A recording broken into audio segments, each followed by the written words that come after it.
మే 20వ తేదీన దేశవ్యాప్తంగా జరిగే కార్మికుల సార్వత్రిక సమ్మెను విజయవంతం చేయాలని కోరుతూ సిఐటియు ఆధ్వర్యంలో సమ్మె పోస్టర్ను ఆవిష్కరించారు.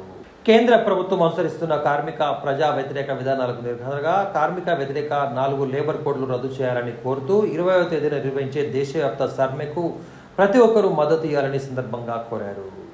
సిఐటియు జిల్లా కార్యదర్శి కోడం రమణ మాట్లాడుతూ శతాబ్ద కాలంగా కార్మిక వర్గం అనేక త్యాగాలు పోరాటాలతో సాధించుకున్న 29 కార్మిక చట్టాలను రద్దు చేసి కొత్తగా కోడ్స్ తీసుకువచ్చి వాటి అమలుకు కేంద్ర ప్రభుత్వం ప్రయత్నిస్తుందని, వీటికి వ్యతిరేకంగా నిర్వహించే సమ్మెకు ప్రతి ఒక్కరూ మద్దతు ఇవ్వాలని కార్మిక కేంద్ర రాష్ట్ర ప్రభుత్వ ఉద్యోగ సంఘాలతో పాటు స్వతంత్ర ఫెడరేషన్లు కూడా దీనిలో భాగస్వాములవుతున్నట్లు ఈ సందర్భంగా వారు పేర్కొన్నారు.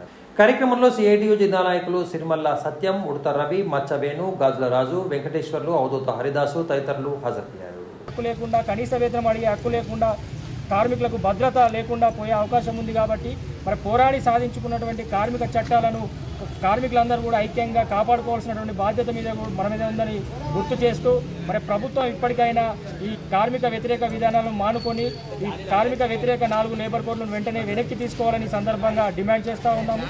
మరి రాజన్న సిరిసిల్ల జిల్లాలో చూసుకున్నట్లయితే ఇది కార్మిక వర్గ క్షేత్రము. జిల్లా వ్యాప్తంగా లక్షలాది మంది కార్మికులు వివిధ రంగాల్లో పనిచేస్తూ ఉన్నారు. ప్రతిరోజు కార్మికులు వివిధ సమస్యలతో ఇప్పటికే మరి చట్టాలు అమలు కాక కార్మికులు చాలా ఇబ్బందులు పడుతున్నటువంటి పరిస్థితుల్లో ఉన్న చట్టాలు తొలగిపోతే కార్మికులకు మళ్ళీ కట్టుబానిసలు లెక్క మరి తయారయ్యే పరిస్థితి ఉంటుంది. కాబట్టి ఇక్కడ ఉన్నటువంటి యజమానులకు ఆ చట్టాలు చుట్టాలుగా మారి కార్మికులను మళ్ళీ ఆడుకునే అవకాశం ఉంటుంది. కాబట్టి ఆ రకంగా మనం అందరం కూడా ఆలోచించి కార్మిక వర్గం అన్ని రంగాల కార్మికులు రాబోయే రోజుల్లో మన హక్కుల సాధన కోసం జరుగుతున్నటువంటి మే 20వ తేదీన జరుగుతున్నటువంటి దేశవ్యాప్త సార్వత్రిక సమ్మెలో ప్రతి ఒక్కరూ తమ వంతు బాధ్యతగా పాల్గొని విజయవంతం చేయాలని చెప్పి సిఐటియు రాజన్న సిరిసిల్ల జిల్లా కమిటీగా పిలుపునివ్వడం జరుగుతూ ఉంది.